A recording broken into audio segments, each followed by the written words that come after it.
Hai semuanya, saya Julian dan selamat datang di kelasku. Oke teman-teman, di video kali ini kita akan melanjutkan lagi seri belajar JavaScript kita ya teman-teman. Yang dimana kita akan melanjutkan eh, materi tentang selektor di JavaScript teman-teman ya. Yang mana di video sebelumnya itu kita telah mempelajari dan mengetahui bagaimana menyeleksi atau memilih tag HTML kita dengan menggunakan yang namanya get element by ID dan juga get elements by class name teman-teman ya.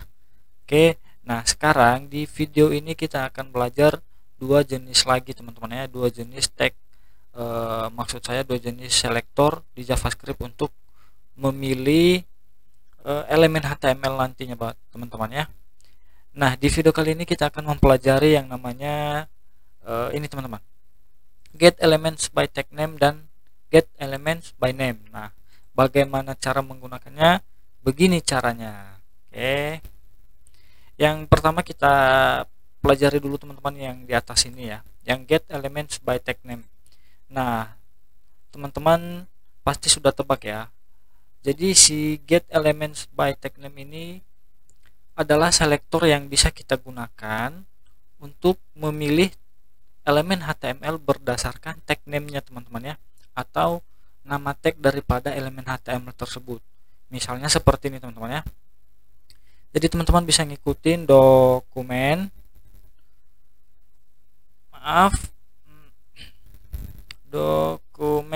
titik get elements by tag name. Teman-teman kemudian buka tutup kurung. Oke, perhatikan ya teman-teman, saya ulang lagi, perhatikan selalu cara penulisan daripada selektornya teman-teman ya, karena untuk selektor ini penamaan fungsinya ini kan case sensitif ya teman-teman ya, perhatikan huruf kecil dan huruf besarnya teman-teman ya. Oke, nah di sini kita menggunakan get elements by tag name. Nah, jadi dia meminta kita untuk mengambil nama tag atau tag name yang ingin kita seleksi teman-teman. Oke, kebetulan di sini kita punya div ya teman-teman ya, div. Jadi nama tagnya itu div ya teman-teman ya. Tentu pada contoh kasusnya nanti tidak hanya dengan div aja yang bisa kita seleksi teman-teman ya. Tapi karena ini kita belajar bagaimana sih menggunakan selektor ini teman-teman ya. Oke, langsung saja di dalam ini kita letakkan nama daripada tag elemen yang ingin kita pilih teman-teman. Oke, di sini kita ambil yang div ya teman-teman ya, div. Kemudian kita coba ubah teks daripada tag div ini teman-teman ya. Seperti pada video sebelumnya kita menggunakan inner HTML aja dulu. Oke, inner HTML sama dengan ini adalah teks dari selektor get element by tag name. Oke, teman-teman simpan ya teman-teman ya. Kemudian kembali ke browser, teman-teman refresh saja browsernya teman-teman. Oke, kok tidak ada yang berubah ya teman-teman ya? Kenapa ya? Coba kita lihat konsolnya, apakah script kita ini error atau tidak teman-teman ya. Oke, klik kanan inspect ya teman-teman, pilih tadi, kemudian masuk ke bagian konsol. Nah, ternyata tidak ada error teman-teman ya, tapi kenapa text div-nya tidak berubah? Nah, jadi penggunaan daripada get elements by tag name ini teman-teman itu sama halnya dengan penggunaan get elements by class name teman-teman. Jadi si JavaScript itu menyimpan elemen-elemen yang kita seleksi itu ke dalam array teman-teman. Jadi ketika kita ingin mengubah atau memodifikasi elemen tersebut, kita harus memilihnya seperti kita memilih atau mengambil data array teman-teman ya. Jadi saya ulang lagi, array itu dimulai dari angka 0 ya teman-teman ya. Nah, kebetulan di sini kita memiliki tag div ada 4 ya teman-teman ya. Ini yang pertama, kedua, ketiga, dan keempat. Jadi karena array itu dimulai dari angka 0, jadi hitungnya seperti ini teman-teman. Ini 0, ini 1, ini 2, dan ini ketiga. Oke. Jadi si get elements by tag name ini dia menyuruh kita untuk memilih array keberapa teman-teman, atau div yang keberapa. Misalnya kita mau ngambil div yang pertama ini ya teman-teman ya. Jadi di sini kita boleh sisipkan indeks array-nya teman-teman ya, setelah tutup kurung atau sebelum juga tanda titik ini teman-teman ya. Oke, teman-teman bisa buat ini buka tutup kurung kotak seperti ini teman-teman ya. Kemudian baru kita masukin nomor indeksnya. Oke, kemudian teman-teman bisa simpan, kembali ke browsernya lagi teman-teman ya, kembali ke browsernya lagi, refresh saja teman-teman. Nah, perhatikan teman-teman ya, sudah berubah ya. Nah, yang berubah itu adalah indeks ke 0, yaitu div yang pertama teman-teman ya. Jadi ini adalah indeks ke 0 dalam array. Oke, sama halnya juga kalau kita ingin mengubah teks yang div yang kedua ini teman-teman ya. Jadi kita harus memilih secara spesifik indeks array-nya. Jadi misalnya kalau kita ingin mengubah teks yang div yang kedua ini ya kita harus masukkan nomor indeksnya teman-teman. Berarti di sini 1. Lah kenapa 1 ya? Saya ulang lagi teman-teman. Jadi array itu dimulai dari angka 0 ya teman-teman ya. Oke, coba teman-teman simpan, kembali ke browsernya lagi, refresh ya teman-teman. Nah, berubah ya teman-teman ya. Jadi seperti inilah contoh kasus untuk penggunaan atau selektor si get elements by tag name teman-teman ya. Jadi kita menyeleksi berdasarkan nama tagnya teman-teman. Tentu di kasus sebenarnya nanti sih tidak hanya div aja teman-teman ya. Pokoknya yang namanya tag name itu bisa kita seleksi teman-teman. Oke. Untuk sampai di sini saya harap teman-teman sudah mengerti ya. Memang sih agak membingungkan memang teman-teman ya. Tapi kalau memang teman-teman masih belum paham atau teman-teman masih ada pertanyaan tentang selektor si get elements by tag name ini, silahkan lampirkan saja di kolom komentar ya teman-teman ya. Oke, sekarang kita lanjut teman-teman. Oh, ini saya komentarkan dulu biar tidak dieksekusi ya teman-teman. Kembali ke browser, refresh. Nah, untuk selektor selanjutnya kita akan berkenalan dengan ini teman-teman, get elements by name. Nah, bagaimana cara menggunakannya? Seperti nama selektornya teman-teman. Jadi dia berdasarkan name daripada tagnya nanti teman-teman ya. Nah, kebetulan di sini kita tidak memiliki name ya teman-teman. Name, misalnya coba kita munculin 2 inputan dulu teman-teman ya. Di sini saya buat input text. Oke. Name-nya saya buat input 1. Oke. Kemudian di sini saya tidak pakai ID tapi placeholder saja. Placeholdernya input 1 teman-teman. Kemudian saya copy. Oke. Kemudian di sini saya buat input 2. Ini saya biarkan input 1 sama dengan yang di atas ya teman-teman. Name-nya sama, tapi yang ketiga ini saya bedakan biar nanti kita bisa tahu cara penggunaan si tag elements by name itu teman-teman ya. Ini placeholdernya saya buat input 2, ini input 3. Oke. Kembali, oh ya, di save dulu file HTML nya teman-teman, di save dulu, kemudian kembali ke browser, refresh. Oke. Kita di sini sudah memiliki, oh ini saya buat dulu input ketiga. Save, kembali ke browser. Biar rapi, bagaimana kalau kita buat BR di sini dulu teman-teman. Aduh, maaf, mana tadi? Oke, BR. Oke. Bawahnya juga save, kembali ke browser. Oke. Di sini kita sudah punya 3 inputan yang teman-teman, dimana inputan pertama dan kedua itu name-nya sama ya teman-teman, yaitu input 1. Oke. Sedangkan yang input ketiga itu name-nya berbeda. Oke. Nah, sekarang kita geser ke bawah.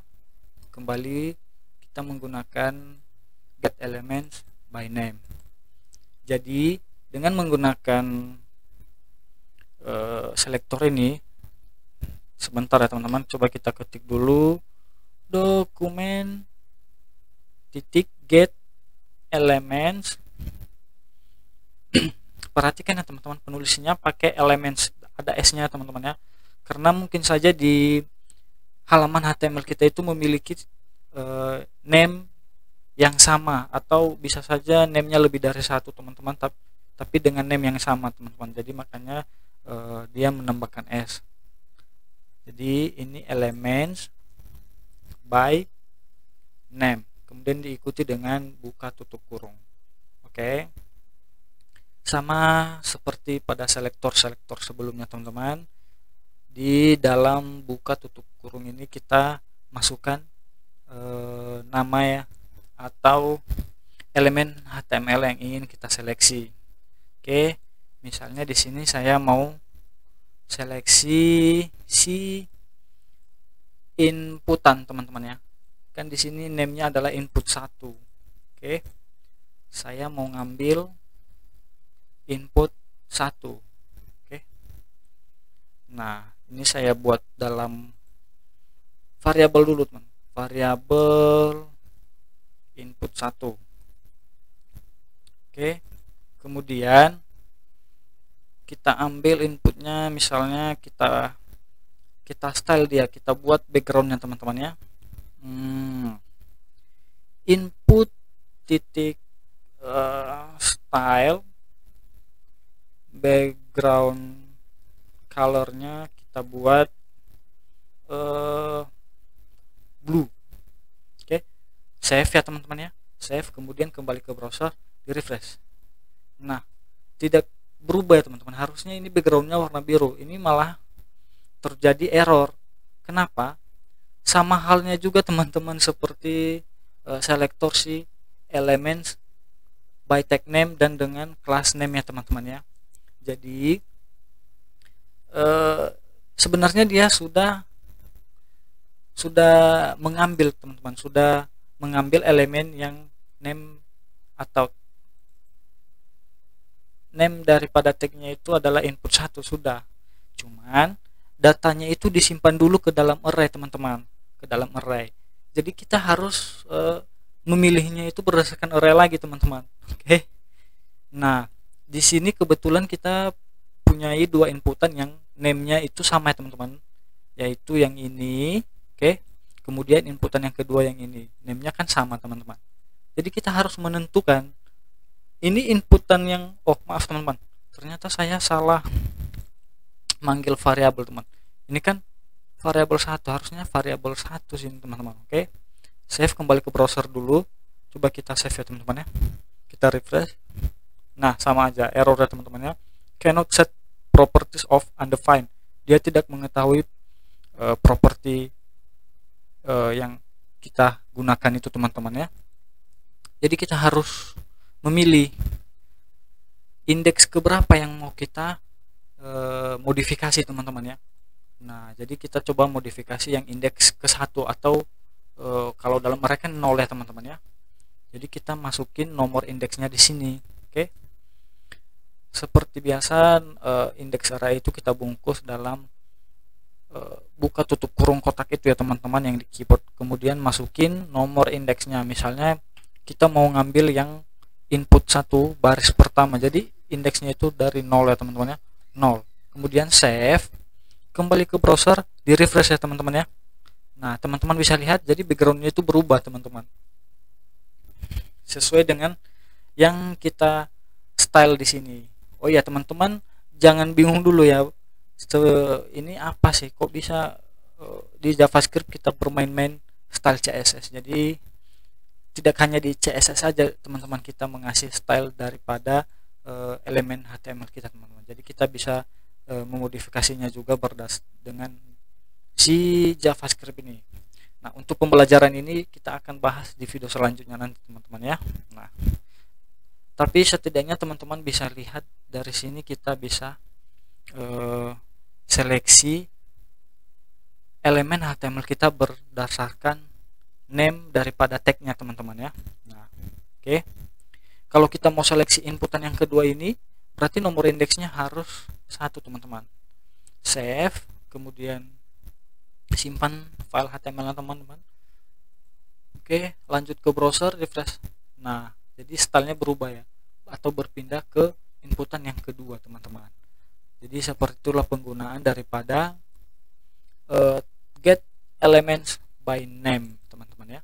Jadi dia mengambil berdasarkan name daripada tag HTML kita teman-teman ya. Oke, kalau kita ingin mengambil, nah kebetulan misalnya nih, kebetulan yang name-nya input 2 ini kan cuma 1 teman-teman. Cobalah kita praktekkan aja teman-teman ya. Di sini kita ambil si input 2. Oke. Di sini juga input 2 ya. Kita buat nama variabelnya, kemudian save ya teman-teman ya. File HTML-nya save, kembali ke browser, refresh. Nah, sama juga ya teman-teman ya. Dia akan error karena dia tidak tahu indeks keberapa yang mau kita ambil. Padahal sebenarnya kalau kita lihat di halaman HTML itu kan cuma 1 inputan yang name-nya itu inputan 2 teman-teman. Ya, begitulah cara penggunaan si get elements by name ini teman-teman. Semua itu harus kita masukkan ke dalam array. Jadi kita manggilnya berdasarkan array-nya teman-teman, atau berdasarkan indeks array-nya. Oke. Di sini kita masukin indeks ke 0. Oke. Save, kemudian kembali ke browser, refresh. Nah, baru dia berubah ya teman-teman, dan tidak ada error lagi di konsolnya. Seperti itu cara penggunaan selektor get elements by name teman-teman. Oke. Saya kira untuk video kali ini cukup sekian teman-teman ya. Nanti untuk get maksud saya untuk selektor query selector dan selector all ini akan kita bahas pada video selanjutnya, biar videonya tidak terlalu kepanjangan teman-teman ya. Oke teman-teman, sekali lagi saya ulang, saya harap teman-teman bisa mengerti ya. Memang agak kedengarannya memang agak rumit untuk kalau dipelajari teman-teman, tapi pelan-pelan saja, pelan-pelan ikutin, nanti saya yakin teman-teman juga akan paham sendiri teman-teman ya. Oke. Tapi kalau masih belum paham atau teman-teman ingin bertanya sesuatu, silahkan tanyakan di kolom komentar aja ya teman-teman ya. Oke. Demikian video untuk kali ini teman-teman. Sampai jumpa pada video selanjutnya. Tetap stay terus di kelasku teman-teman, agar kita bisa belajarnya bareng-bareng teman-teman ya. Pintarnya juga bareng-bareng. Oke. Sampai jumpa dan terima kasih.